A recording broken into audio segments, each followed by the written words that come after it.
살다 보면 다양한 사람들을 만나게 되잖아요. 좋은 사람도 많지만 감당 안 되는 사람들도 있고, 그 중에서도 특히 만나면 일단 도망쳐, 이렇게 얘기하는 유형의 사람들이 있어요.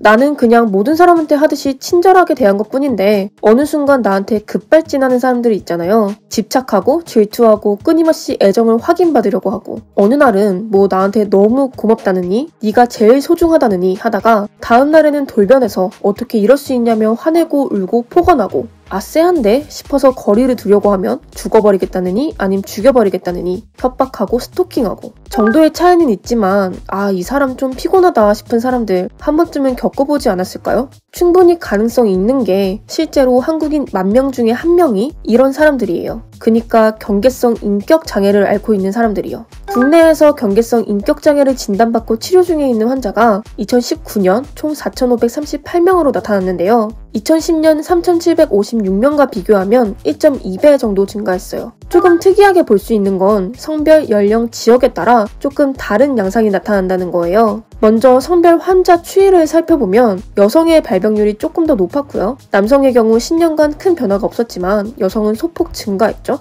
연령별로 비교해보면 이런 차이가 조금 더 두드러져요. 20대와 30대에서 가장 높은 유병률을 보이고 있고, 나이가 많을수록 발병률이 떨어지고 있어요. 지역별로도 보면 서울에서 특히나 높은 유병률을 보이고 있는데요. 여성 20대 서울, 이런 통계가 나온 건 뭐 유전적으로도 환경적으로도 뚜렷한 차이가 있다, 이런 식으로 해석될 수도 있겠지만, 사실 뭐 병원에 더 잘 가는 계층일수록 진단율이 높아지는 것도 감안을 해서 볼 필요가 있겠죠. 이렇게 보자면 통계에 집계되지 않은 환자들도 많이 있어서 실제 환자는 수치보다 더 많을 거라고 해요. 어쨌든 이런 맥락 때문인지 경계성 인격장애를 현대인의 질병이라고도 부르더라고요. 단순히 제 성격 이상해로 끝날 문제가 아니라는 거죠. 그래서 한번 찾아봤어요. 우리 한국에 살고 있는 현대인들의 정신건강은 괜찮은 걸까요? 여기 보이는 총 9개의 증상 중에 5개 이상에 해당이 된다면 경계성 인격장애로 진단될 수 있는데요. 자아정체성이 약하고 대인관계에서 불안함을 느끼고 정서가 불안정하고 충동적이다. 한마디로 표현하기 어렵지만 이런 거래요. 네가 미워, 하지만 날 떠나지 마.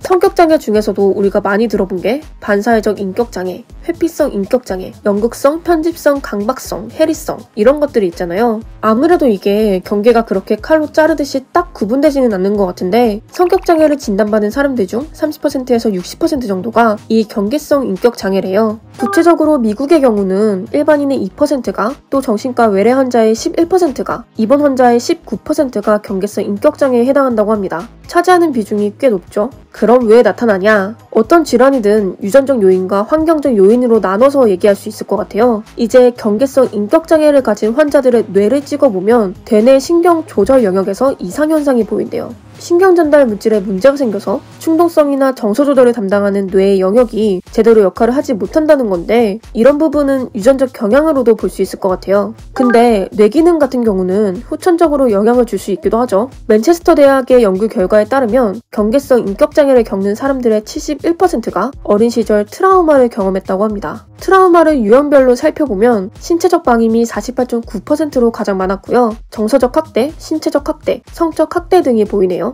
경계성 인격장애를 가진 사람들은 정신적으로 건강한 사람에 비해 어린 시절 트라우마를 겪은 비율이 무려 13.9배가 높았어요. 이걸 우리나라에 대입해서 파악해볼 수 있을 것 같아요. 한국의 아동학대 현황을 살펴보면요. 지난 20년간 아동학대 피해 경험률이 굉장히 많이 증가했어요. 물론 이전에 비해 아동학대에 대한 인식이 많이 바뀌었기 때문에 단순히 아동학대가 늘어났다 보다는 많이 드러났다, 이렇게 해석이 될 수도 있어요. 그치만 숨겨진 아동학대 사례도 아직 많지 않을까요? 아동학대 피해를 경험별로 살펴보아도 회초리로 손바닥이나 종아리를 때렸다. 사실 이런 식의 체벌은 뭐 예전에는 거의 당연하게 여겨졌었잖아요. 물론 그러면 안 되지만요. 근데 이런 수준을 넘어서서 욕설 등의 폭언을 겪은 사례가 20%, 신체적 폭력을 경험한 사례가 15%거든요. 이거 결코 낮은 수치가 아니죠. 이런 식의 학대성 양육 방식도 그렇지만 좀 더 구체적으로 경계성 인격장애를 일으키는 양육 태도가 이런 거예요. 부모가 아이에게 일관되지 못한 모습을 보여주는 거예요.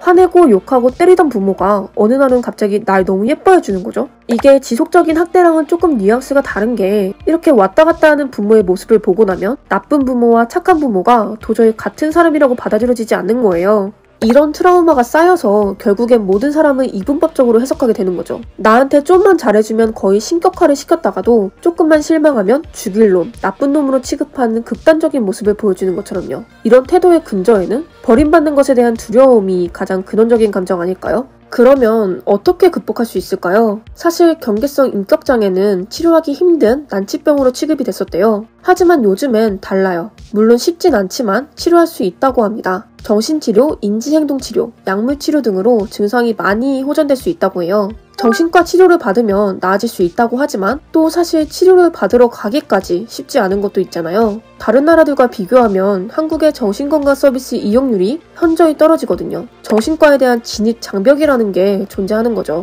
혹시나 정신과 기록이 남아서 보험 가입이나 취업에 불이익을 줄까봐 비보험으로 진료를 받는 경우도 많으니까요. 하지만 그럼에도 불구하고 예전에 비해 정신과 진료에 대한 인식이 많이 좋아지고 있는 것 같긴 해요. 감기 걸렸을 때 병원 가는 것처럼 힘들고 아프면 병원을 가고 상담을 받는 게 좀 더 당연해진 느낌이랄까요? 특히 20대의 경우 2017년부터 2021년까지 4년 사이에 정신의학과 진료 인원이 83% 급증했어요. 이게 20대의 정신적 스트레스가 그만큼 증가했다는 의미도 될 수 있지만 정신과에 대한 접근성이 증가했다는 의미도 될 수 있거든요. 이렇게 늘어나는 수요만큼 진료를 초기에 잘 받아서 상태가 호전되는 환자들이 많아지면 참 좋을 텐데요. 이게 또 쉽지만은 않은 게 2017년부터 2022년까지 정신질환으로 진료를 받은 환자가 37% 증가했거든요. 근데 그 사이 정신과 의사는 14.5% 증가하는데 그쳤어요. 환자가 증가하는 속도의 절반에도 못 미치는 거죠. 그래서 대학병원 같은 경우는 진료 대기가 생기잖아요. 서울대병원에서 정신과 진료를 받으려면 99일을 대기해야 한대요. 2017년에는 20일 정도였는데 5년 만에 5배 정도 길어진 거예요. OECD 국가들과 비교해도 한국의 정신과 의사는 많이 부족한 수준이에요. 인구 1,000명당 정신과 의사 수를 보면 29개국 중에 한국은 뒤에서 4등 했거든요. 올해 보건 예산 중 정신건강 분야의 비중이 1.9%밖에 안 된대요. 정신질환 환자가 급증하는 만큼 정신건강 시스템도 구축이 되어야겠죠. 경계성 인격장애라는 질환이 사회적으로도 부담이 큰 이유가 충동성이라는 특성 때문에 도박과 도벽, 그리고 약물 남용과도 연관이 있고요. 무엇보다 환자의 60%에서 80% 정도는 자살 시도를 경험한대요. 이게 사람 간의 관계에서도 굉장히 불안정한 모습을 보이는 터라 상대한테는 아주 큰 고통이 될 수 있거든요. 근데 본인도 굉장히 힘들다는 거예요. 물론 어떤 질환이든 범죄로 이어진다면 절대로 정당화될 수 없죠. 하지만 결코 적지 않은 숫자가 앓는 질환인 만큼 무조건 피해야 하는 사람이라고 인식되기보다는 치료가 가능한 질환으로 조금 더 넓게 받아들여지면 좋을 것 같습니다. 더 체계적인 연구와 치료법도 필요하고요. 오늘 영상은 여기까지고요. 저희는 다음 이슈로 다시 돌아오겠습니다. 시청해주셔서 감사합니다.